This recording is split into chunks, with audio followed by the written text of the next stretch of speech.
بسم اللہ الرحمن الرحیم۔ السلام علیکم، میں ہوں تصور شہزاد اور آپ دیکھ رہے ہیں تصور شہزاد آفیشیل۔ ناظرین، آج انتہائی اہم موضوعات ہیں، اس حوالے سے آپ کے ساتھ کچھ معلومات شیئر کریں گے۔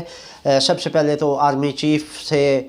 ملاقات کی ہے وزیر اعظم نے، اور اس ملاقات میں کیا معاملات طے ہوئے ہیں اس حوالے سے آپ کے ساتھ معاملات کچھ شیئر کیے جائیں گے۔ اس کے علاوہ عمران خان کی جو امریکی وفد کے ساتھ ملاقات ہوئی تھی، اس ملاقات میں اندر کی کہانی کیا تھی، اس میں کیا معاملات طے پائے، اس کے حوالے سے بھی کچھ خبریں ہیں۔ اور روس یوکرین جنگ جو ہے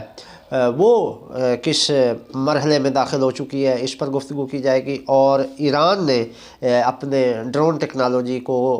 کیا کیا ہے، اس حوالے سے آپ کے ساتھ کچھ معلومات شیئر کی جائیں گی۔ اور اس کے علاوہ افغانستان میں جو پاکستان کے نمائندہ خصوصی تھے محمد صادق، انہوں نے استعفیٰ دیا ہے، اس استعفے کی وجہ کیا ہے،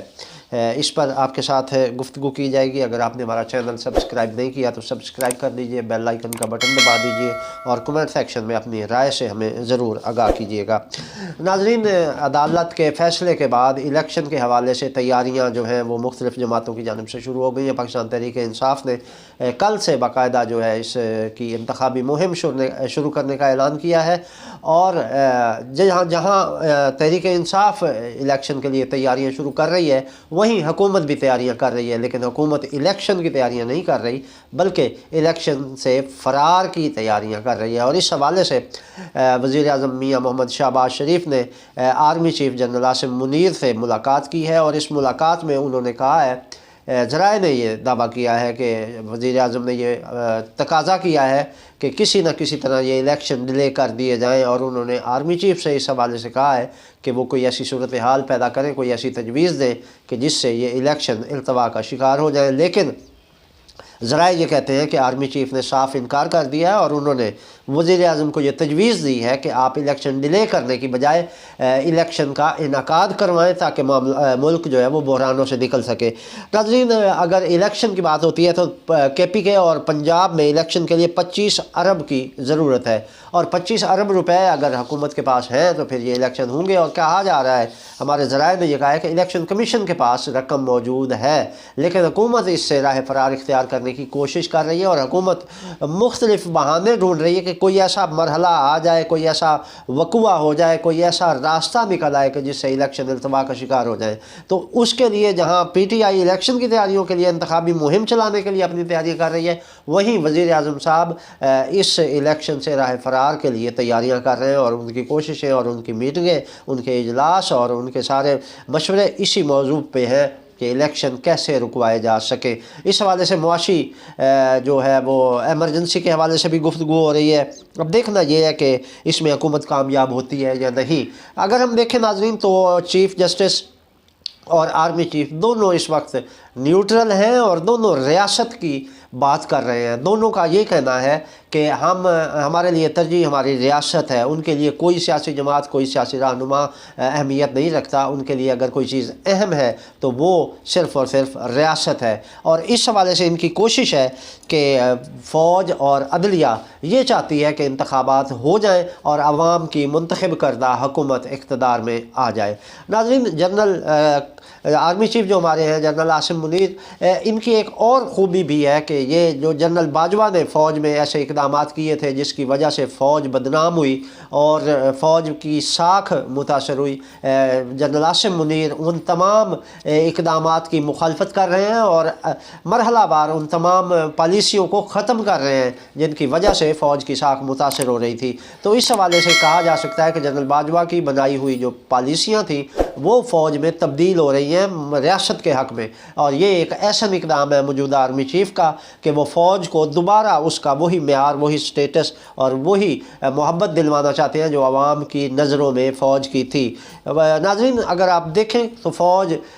کے ساتھ عوام کی جو محبت ہے وہ قابل دید اور مثالی ہے، اور جنرل باجوہ کی ان پالیسیوں کی وجہ سے اس محبت میں فرق پڑا تھا، لیکن اب جنرل عاصم منیر اس کوشش میں ہے کہ وہ محبت دوبارہ بحال ہو، اور فوج کا جو معیار اور فوج کا جو احترام عوام میں تھا وہ دوبارہ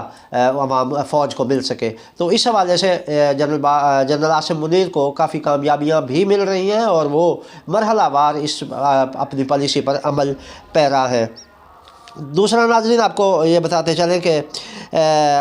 जनरल आसिम मुनीर जो है उन्होंने इलेक्शन करवाने की तजवीज़ दी है और उन्होंने कहा है कि ये इलेक्शन होंगे तो आवाम भी तस्लीम करेंगे हुकूमत को और फिर आवाम की मुंतखब करदा हुकूमत इक़्तिदार में होगी तो वो मसाइल और मुश्किलात को हल करने में किरदार अदा कर सकेगी। नाज़रीन, इमरान खान के साथ गुज़श्ता रोज़ जो अमरीकी वफ़द ने मुलाकात की थी उसके हवाले से अंदरूनी कुछ कहानी सामने आई है और बताया जा रहा है कि अमरीकी वफ़द ने इमरान खान को ये कहा है कि वो उन्हें यकीन दहानी करवाएं कि अगर इलेक्शन के बाद वो इक़्तिदार में आते हैं तो फिर वो अमरीका के लिए नरम गोशा रखेंगे और अमरीका के लिए जो नफ़रत और जो बयानिया उनका था उसमें तब्दीली लाएंगे। तो इमरान खान ने कहा है कि वो अमेरिका के साथ बराबरी की बुनियाद पर दोस्ती चाहते हैं। नाज़रीन, इमरान खान ने अमेरिकी वफ़द को ये यकीन दिलाया है कि पाकिस्तान और अमेरिका के दरमियान अच्छे ताल्लुकात होंगे। अगर इमरान खान इक़्तिदार में आते हैं तो अमेरिका का अच्छा दोस्त साबित होगा पाकिस्तान, लेकिन ये ताल्लुक़ दोस्ती होगी, ग़ुलामी नहीं होगी और पाकिस्तान अमेरिका की ग़ुलामी नहीं करेगा बल्कि बराबरी की बुनियाद पर ताल्लुकात होंगे और अमेरिका और पाकिस्तान बराबर दोस्त होंगे और आपस में बाहमी ताल्लुकात रखेंगे, तिजारती ताल्लुकात होंगे, सफारती ताल्लुकात होंगे, तमाम नौइयत के ताल्लुकात होंगे, लेकिन ये दोस्ती होगी और वो ताल्लुकात होंगे जो आम एक मुल्क के दूसरे मुल्क के साथ होते हैं। आका और ग़ुलाम वाला रिश्ता नहीं होगा। ये इमरान खान ने क्लियर कट अमेरिकी वफ़द को कह दिया है। और उसके बाद नाज़रीन हमारा मौजू था रूस और यूक्रेन जंग। नाज़रीन, 24 फरवरी से अब तक इस जंग में शिद्दत आई हुई है और मुसलसल ताबड़तोड़ हमले हो रहे हैं। रूस ने बागमुत पर कब्ज़ा कर लिया है और इससे बागमुत पर कब्ज़ा होने से क्रीमिया महफूज हो गया है, क्योंकि यूक्रेन ने यह प्लान किया हुआ था कि वो क्रीमिया पर कब्ज़ा कर लेगा, लेकिन रूस ने आगे बढ़कर अगले मोर्चों पर जाते हुए बागमुत पर कब्ज़ा करके यूक्रेन के लिए एक बंद बांध दिया है, जिससे उनकी पेशरफ्त जो है वो रुक गई है। जबकि रूस ने बागमुत पर कब्ज़ा होने के जवाब में बेलग्रोड पर हमला किया है और इस पर रूस सीख पा है और रूसी सदर व्लादिमीर पुतिन ने कहा है कि ये हमला अमेरिका की हरकत है और हम अब अमेरिका को भरपूर जवाब देंगे। और उनका कहना था कि अब अमेरिका को सफ़ाई हस्ती से मिटाएंगे। ये बहुत बड़ी धमकी है नाज़रीन जो रूसी सदर ने दी है और बराह रास्त उन्होंने पहली बार यूक्रेन की बजाय उन्होंने अमेरिका को निशाना बनाया है और उन्होंने अमेरिका को धमकी देते हुए कहा है कि अब हम अमेरिका को सफ़ाई हस्ती से मिटा कर दम लेंगे। और इसके बाद नाज़रीन अब देखना है कि क्या पॉलिसी इख्तियार करता है रूस। जबकि नाज़रीन रूस ने यह भी कहा है कि क्योंकि ज़्यादातर असलहा जो है वो यूक्रेन को अमेरिका और बरतानिया दे रहे हैं तो अब हम अपने रद्द-ए-अमल देंगे इन दोनों मुल्कों के लिए। तो अब बरतानिया और अमेरिका के हवाले से नाज़रीन ये रूस का बाज़ाब्ता तौर पर पॉलिसी बयान आना इस बात की तरफ इशारा है कि अब बरतानिया और अमेरिका पर बराह रास्त हमले हो सकते हैं, क्योंकि रूसी सदर ने कहा है कि हम अमेरिका का चेहरा बिगाड़ देंगे। तो इस हवाले से देखना है कि क्या पॉलिसी इख्तियार करता है, अमेरिका की दिफाई स्ट्रेटजी क्या होगी और रूस की हिकमत अमली क्या होगी कि वो किस नौइयत के हमले करता है। ये ज़ाहिर है वो अमेरिका बेहतर जानता है और रूस भी इस हवाले से वही समझते हैं कि वो किस तरह के उन्होंने हमले करने हैं। तो इस पर अमेरिका और रूस की क्या आगे पेशरफ्त होती है दोनों के ताल्लुकात में, ये जल्द वाज़ेह हो जाएगा। नाज़रीन, हमारा अगला मौजू था कि ईरान ने अपनी जो असला साजी का मरहला है उसको तेज़ कर दिया और धड़ाधड़ असला बना रहे हैं। उनकी तरफ से ये था कि मौजूदा जो सूरत हाल है इसको देखते हुए ईरान ने फ़ैसला किया है और मुख्तलिफ़ हथियार बनाए जा रहे हैं। जबकि ईरान ने अपनी ड्रोन टेक्नोलॉजी को अपडेट कर लिया है। ईरान का जो शहीद ड्रोन है नाज़रीन उसको अपडेट करने के बाद अब उसमें 750 हार्स पावर का इंजन नस्ब किया गया है और ये ड्रोन जो है ये 3 घंटे से ज़ायद वक्त मुसलसल परवाज़ कर सकता है और 550 किलो से ज़्यादा ये बारूदी मवाद या बम या मिज़ाइल या ये चीज़ें लेके जा सकता है। यानी इसकी परवाज़ की जो क़ुव्वत है वो उसमें 750 हार्स पावर का इसमें इंजन है और ये 550 के करीब 550 किलो के वज़न का मवाद उठा सकता है और उसको ले जा सकता है। तो ये ईरान की जानिब से अपडेट्स थी कि ईरान ने अपने दिफा को मज़ीद मजबूत कर लिया और ये दुनिया में वाहिद मिज़ाइल है शहीद, ये वाहिद ड्रोन है जिसका नाम उन्होंने शहीद ड्रोन रखा है। और ये ड्रोन पूरी दुनिया में ऐसा है कि इसका ना किसी के पास तोड़ है और ना इस जैसा ड्रोन किसी दूसरे मुल्क के पास है। तो ये एक ईरान को फ़तह या आप कह लें बर्तरी हासिल हो गई है दिफाई मैदान में कि ईरान के पास ये ड्रोन आने से उसका दिफा जो है वो मज़ीद मजबूत हो गया है।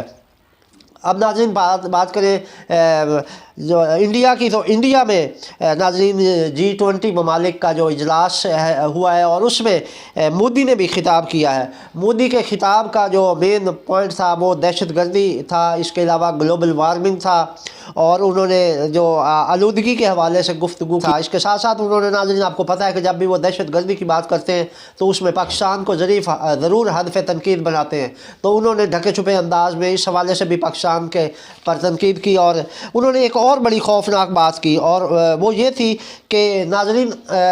मोदी ने अपने खिताब में कहा कि वो वन वर्ल्ड वन गवर्नमेंट की पॉलिसी के हामी हैं। नाज़रीन ये world order, new world order के नाम से अमेरिका ने एक प्लान जारी किया था और उसका यही मकसद था कि वन वर्ल्ड वन गवर्नमेंट, कि पूरी दुनिया पर एक ही मुल्क की हुकूमत हो। तो ये आज मोदी ने अपने इस खिताब में वन वर्ल्ड वन गवर्नमेंट का जो हिमायत करके एक अलार्मिंग सूरत हाल पैदा कर दी गई है और ये खौफनाक सूरत हाल है कि इंडिया इस मौक़िफ़ का हामी है और इस मौक़िफ़ की वजह से ही दुनिया में जंगें हो रही हैं, इसकी वजह से ही मुल्कों पर कब्ज़े हो रहे हैं और ये सारे दुनिया में जो बदअमनी का उनसर है वो इस एक माटो की वजह से है। और आज अगर मोदी उस माटो की हिमायत करता है, इट मीन्स कि ये उन कुव्वतों के साथ शामिल हो गया है जो मुल्क में, जो दुनिया में अमन नहीं चाहती। तो अब देखना ये है कि ये वन वर्ल्ड वन गवर्नमेंट का जो माटो है इस पर किस तरह ये अमल कर सकते हैं। नाज़रीन हमारा अगला और आखिरी मौजू मोहम्मद सादिक साहब का है। मोहम्मद सादिक साहब पाकिस्तान के नुमाइंदा खसूसी थे अफ़गानिस्तान में और ये गुज़श्ता 3 बरस से वहाँ खिदमत सर अंजाम दे रहे थे। गुज़श्ता दिनों पाकिस्तान के एक वफ़द ने वफाकी वज़ीर दिफ़ा ख्वाजा आसिफ की सरबराही में अफ़गानिस्तान का दौरा किया था और इस दौरे का मकसद पाक अफ़गान ताल्लुकात को मुस्तहकम करना और दहशतगर्दी के ख़िलाफ़ तालिबान की अबूरी हुकूमत से मदद हासिल करना था। लेकिन इस वफ़द को काबुल से खातिर खा नताइज नहीं मिले और ये मायूस वापस लौटे हैं और इस की मायूसी के बाद ख्वाजा आसिफ साहब और वफ़द के दीगर जो अरकान थे, उसके स्टेक होल्डर थे, जो दीगर इदारों के लोग भी साथ थे ख्वाजा आसिफ के, तो उन्होंने फिर सारा नज़ला इस पाक अफ़गान ताल्लुकात की जो बदअमनी आप इसको कह लें या ये ताल्लुकात में अदम इस्तेहकाम जो आया हुआ है, इसका ज़िम्मेदार वहाँ पाकिस्तान के डेलीगेशन को करार दिया और कहा कि जो वहाँ पे हमारा नुमाइंदा खसूसी है या हमारा सफारत खाना है वो बेहतर अंदाज में काम नहीं कर रहा और इस सारी नाकामी का मलबा मोहम्मद सादिक पर डाल दिया गया था। और हमारे ज़राए ने यह दावा किया है कि मोहम्मद सादिक को अच्छा खासा तनकीद का सामना करना पड़ा और इनकी तरफ से बाज़ ज़राए ये भी कह रहे हैं कि इन्होंने उसे बेइज्जत किया कि आप यहाँ क्या कर रहे हैं बैठे हुए, कि आप तालिबान को ही हमारे हक़ में नहीं कर सके कि वो हमारे मौक़िफ़ की हिमायत कर दें और TTP के ख़िलाफ़ हमारे साथ खड़े हों। तो पाकिस्तान में दहशतगर्दी हो रही है और आप यहाँ बैठे रोटियाँ तोड़ रहे हैं। तो इस किस्म की जब बात हुई तो उससे दिल बर्दाश्ता होकर मोहम्मद सादिक ने अपने ओहदे से इस्तीफ़ा दे दिया है। नाज़रीन इस हवाले से मोहम्मद सादिक ने अपने इस्तीफ़े की तस्दीक की है, लेकिन उन्होंने ये नहीं कहा कि वो इनकी वजह से मौजूदा जो सूरत हाल पैदा हुई है इसकी वजह से मुस्ताफ़ी हो रहे हैं, बल्कि उन्होंने अपने ट्विटर पर ये कहा है कि वो अपनी ज़ाती मसरूफियात की वजह से इस्तीफ़ा दे रहे हैं और वो वज़ीर आज़म के शुक्रगुज़ार हैं और दीगर स्टेक होल्डर के भी शुक्रगुज़ार हैं कि जिन्होंने उनके साथ तामुन किया और वो अब अपनी ज़ाती मसरूफियात की वजह से मज़ीद काम जारी नहीं रख सकते और अपने ओहदे से इस्तीफ़ा दे रहे हैं। नाज़रीन ये ज़राए ने दावा किया है, इसकी अभी तस्दीक नहीं हुई कि वाकई उनके साथ ये मामला हुआ है या नहीं, क्योंकि मोहम्मद सादिक साहब ने जो बयान अपना दिया है उसमें उन्होंने ये कहा है कि वो अपनी ज़ाती मसरूफियात की वजह से इस्तीफ़ा दे रहे हैं अपने ओहदे से। लेकिन हमारे जो ज़राए हैं वो ये दावा कर रहे हैं कि नहीं, ये मोहम्मद सादिक साहब की अच्छी खासी बेइज्जती की गई है जिसकी वजह से वो दिल बर्दाश्ता हो गए हैं और उन्होंने अपने ओहदे से इस्तीफ़ा दे दिया और मज़ीद काम जारी रखने से इनकार कर दिया है। ये थी नाज़रीन अब तक की अपडेट। तसव्वुर शुदा को इजाज़त दीजिए। अल्लाह निगहबान।